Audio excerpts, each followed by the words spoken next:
Hello everyone, and welcome to this week's St. Luke's video update. We're talking this week about joy. We've lit 2 candles on our Advent wreath so far, one purple one for hope and one purple one for peace. And this week, the 3rd Sunday of Advent, is the Sunday when we talk about joy.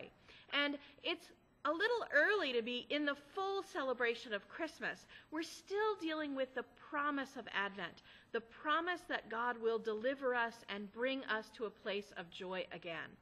This year in the lectionary, we hear that promise of joy from the prophet Zephaniah. It's a teeny tiny little book that comes at the end of the Hebrew Bible, the First Testament, and gives us a witness to what life was like for the Israelites, the people of Judea who had been sent to exile. They had been sent far away from their homes, stripped of everything they had owned for decades, for generations.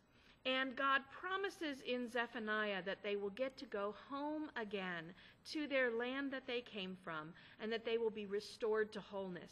The outcasts will be brought home, and everyone will be made whole again.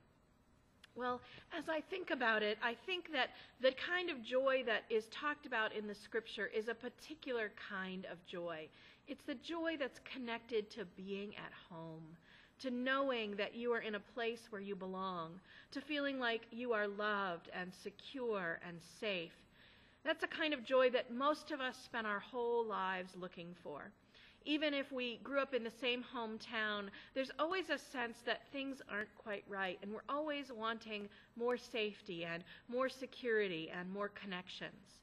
So, this Sunday, we'll talk about the longing for home, about the journey going home, and the promise of God's joy. See you Sunday at St. Luke's.